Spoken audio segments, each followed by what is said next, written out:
Good morning, students. Today I am going to explain you your solved question answer. Your first question is explain the two functions of an operating system.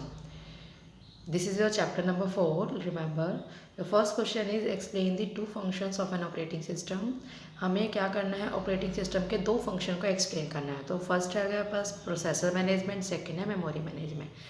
An operating system manages the working of the processor by allocating various jobs to it. Operating system क्या करता है, processor क्या है यहाँ पर CPU की working को manage करता है उसको अलग अलग काम को देकर. It also ensure that each process and application receives enough time by the processor to function properly. और इस बात को भी इंश्योर करता है कि हर एक एप्लीकेशन को प्रॉपर टाइम मिले कंप्यूटर के सीपीयू से, कि वो सीपीयू उनको प्रॉपर टाइम दे रहा है ताकि वो अपने काम को अच्छे से परफॉर्म कर सकें.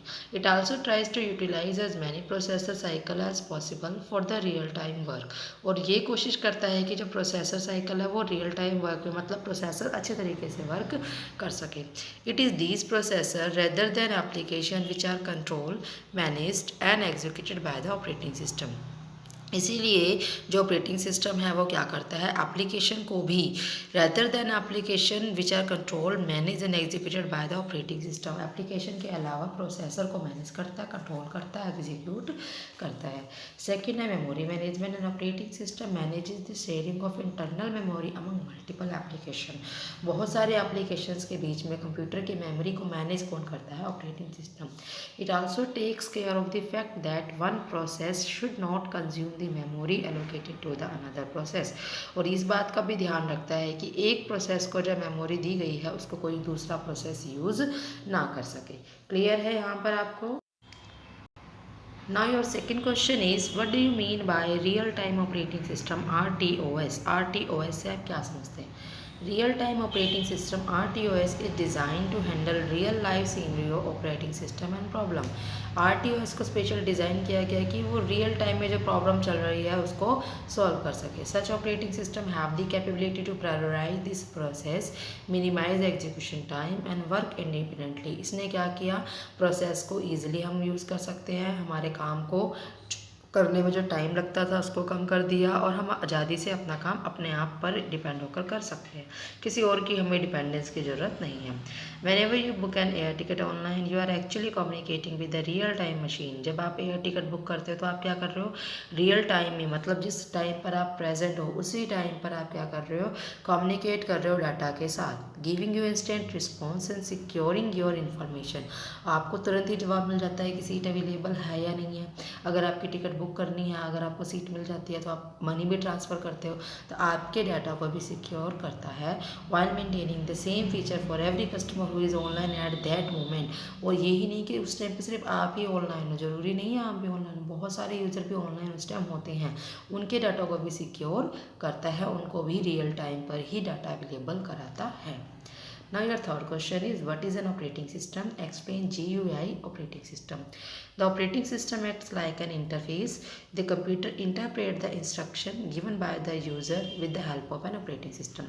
Operating system एक इंटरफेस की तरह काम करता है जो क्या करता है, यूज़र ने जो इंस्ट्रक्शन दी है उसको इंटरप्रेट करता है. It is a master program which makes your PC alive and helps to run different application. ये एक मास्टर प्रोग्राम है जिसकी वजह से हमारा पीसी वर्क करता है, अलग अलग एप्लीकेशन को चलाता है. तो पहला हम पढ़ेंगे GUI. This operating system is graphic based and interactive in nature. This commands are replaced by graphic symbol display on computer screen. ये ऑपरेटिंग सिस्टम क्या है, ग्राफिक बेस्ड है, मतलब इसमें कुछ नज़र आता है.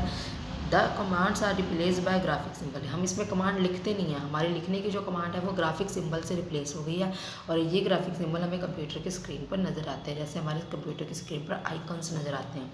The user can do all operation by clicking at this graphical symbol. User क्या करता है, इस पर सिंपल क्लिक करके अपने काम को परफॉर्म करता है. Now user does not need to cram the lengthy commands और their syntax as they have to do in CUI.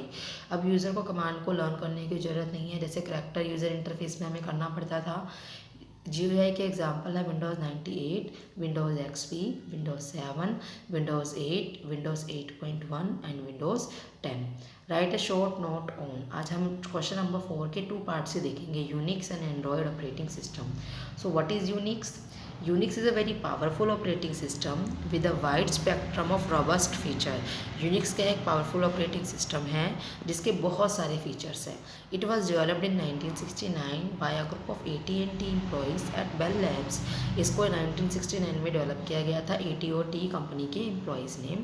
Since then it is under constant development, और उसके बाद से लगातार ये बनता ही आ रहा है, इसमें कुछ ना कुछ चेंजेस हो रहे हैं। High level of security and regulated access of to data are the main feature of this operating system. इसके जो सबसे ज़्यादा इंपॉर्टेंट फीचर्स है वो क्या है? Security and regulated access of data. आप इसमें डाटा को आसानी से एक्सेस यूज़ कर सकते हो। सेकेंड है आपके पास Android operating system. Android is the world's most popular mobile operating system. दुनिया का सबसे पॉपुलर मोबाइल ऑपरेटिंग सिस्टम है Android operating system. It is an open source Linux based platform initially developed by Android incorporation in October 2003। Android incorporation ने अक्टूबर 2003 में इसको बनाया and later on purchase by Google incorporation in 2005, और बाद में Google incorporation ने 2005 में इसे परचेज कर लिया। A green robot is the logo for the Android operating system. हम सभी के एंड्रॉयड मोबाइल फ़ोन में एक ग्रीन कलर का छोटा सा रोबोट नज़र आता है जो एंड्रॉयड ऑपरेटिंग सिस्टम का सिंबल है।